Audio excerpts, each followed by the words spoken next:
Assalamu alaikum, everyone. Welcome to another episode of Tribal Elder Speaks. Today, we're going to talk about the complete collapse of the Afghan education system.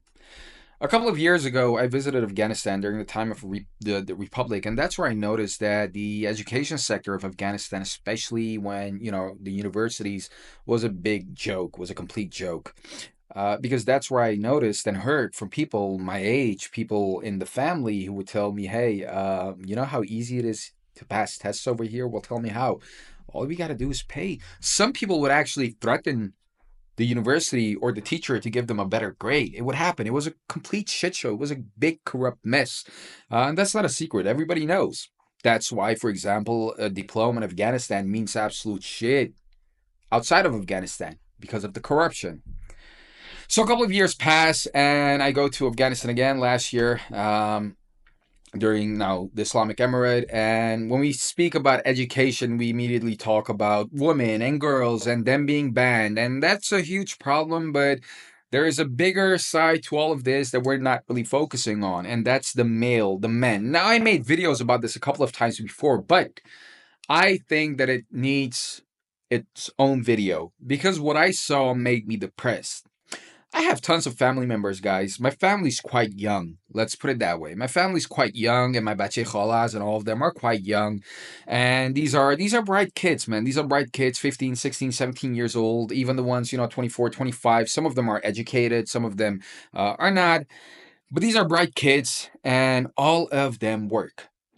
But they're not working jobs that I thought they would. The ones who studied to become a lawyer is jobless. Makes sense, right? Now, the ones who study to become work at some finance, whatever, is now jobless, right? I have a family member who's an engineer, but he's now selling oil, like literal oil, and that's what he's doing. But he's an engineer, right? So he has that diploma.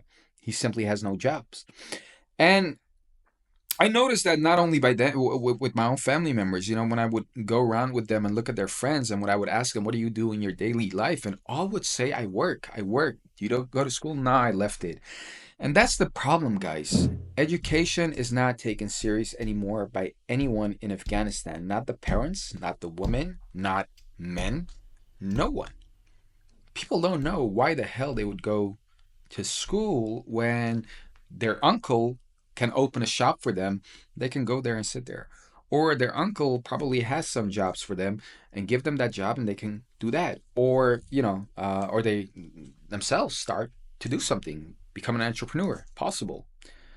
But going to school and thinking about a job, no one is doing that. Now, part of the reason is the past 20 years when billions flowed into Afghanistan and nothing ever happened with that. So now people look at the ones who did graduate and think, look at you, man.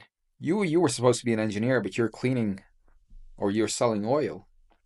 You were supposed to be an engineer, but now you are a dukandar. You work at a store.